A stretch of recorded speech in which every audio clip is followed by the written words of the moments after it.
According to the FBI, hate crimes in America targeting Muslims or people who just appear to be Middle Eastern surged in the aftermath of 9/11. There is this cloud, with the hate crimes, with the profiling, with being rounded up. Again, I think this illustrates the power of film, that in spite of the reality, in spite of the material that we know to be true, we still embrace the mythology. The mythology is still a part of our psyches. Stereotypes take a long time to wither away. And for many of us, we're comfortable with our prejudices. We don't want to change. We've grown accustomed to this face.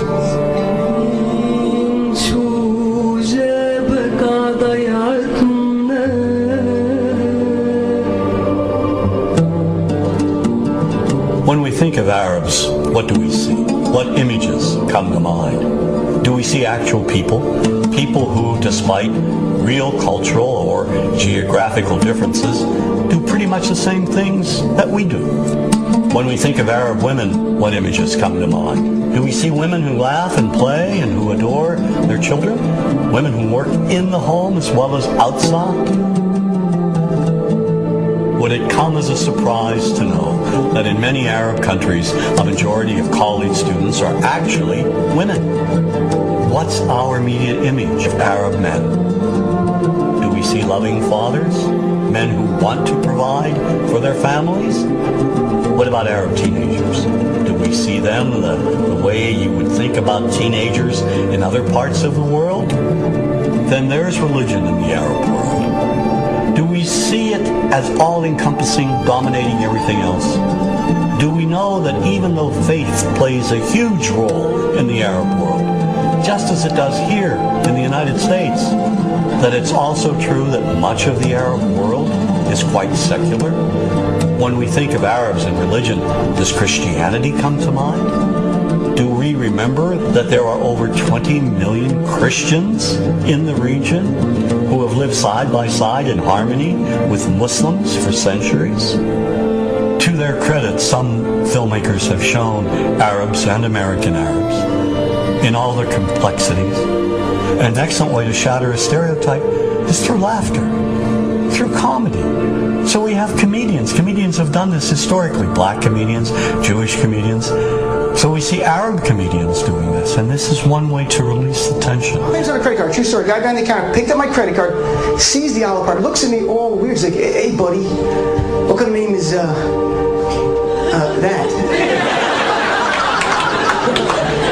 I'm like, well, sir, it's an Arabic name. He goes, what does this mean? So I'm like, well, translate it to English? It means peaceful, friendly Arab? But he's not happy because, what Arab country is your family from? So I tried the most peaceful, proper one that he would like. So I'm like, we're from the same Arab country that Aladdin is from.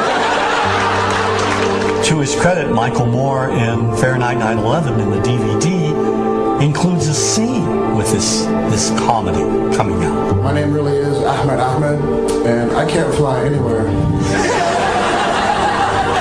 All you white people have it easy. You guys get to the airport like an hour, 2 hours before your flight. It takes me a month and a half.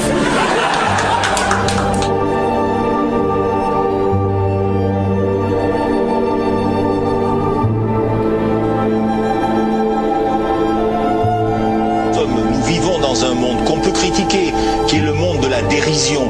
Vous le savez bien, et dans les médias, je dirais le monde de la dérision, on se moque de tout. Le fait que ça se fasse me satisfait. Parce que ça veut dire que nous avons qu'on est libre. Peu à peu. Il faut qu'on soit beaucoup plus sage que ça, qu'on rentre pas dans ces provocations. Et c'est pour ça que... C'est l'autocensure, ça, Jamel. Tu comprends ce que je veux dire? Si on commence à pas faire de dessin pour pas choquer les musulmans... Non, c'est-à-dire que pour moi... C'est de l'autocensure. C'est la fin de la liberté d'expression. Pour moi, la liberté d'expression... la liberté d'expression et le respect font partie... sont mariés ensemble. Moi, je suis pour la liberté d'expression.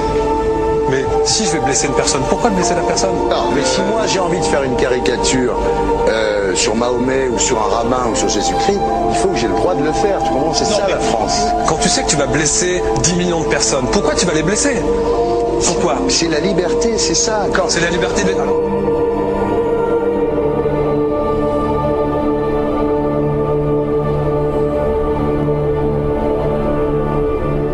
seul. Vous pensez pas que c'était à vous de vous excuser, non? En disant le sketch n'était pas très drôle, je suis désolé si j'ai blessé des gens, voilà, excusez-moi, voilà, c'est une connerie, c'est mon travail. Mais vous referiez pas le même sketch quand même? Mais le spectacle que je fais reprend en grande partie les lignes de ce sketch.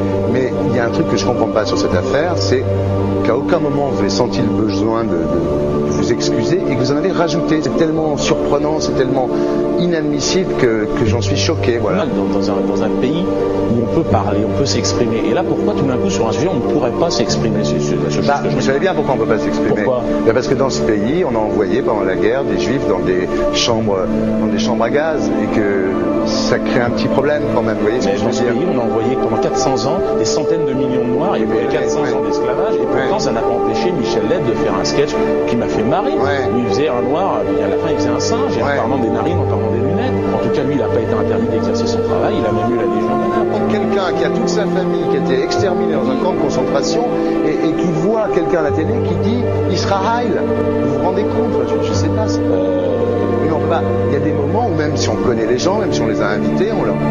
Et c'est pour ça que... C'est l'autocensure, ça, Jamel. Je comprends ce que je veux dire. Si on commence à pas faire de dessin pour pas choquer les musulmans... Non, c'est-à-dire que pour moi... C'est de l'autocensure. C'est la liberté d'expression. Pour moi, la liberté... Et là, pourquoi tout d'un coup, sur un sujet, on ne pourrait pas s'exprimer sur ce sujet? Vous savez bien pourquoi on ne peut pas s'exprimer. Pourquoi? Parce que dans ce pays, on a envoyé pendant la guerre des juifs dans des chambres à gaz et que... Deux poids, deux mesures. La liberté pour tout le monde. C'est-à-dire la liberté pour tout le monde. Il y a une personne comme Dieudonné qui a fait un rabbin, enfin qui a fait un colon juif, etc.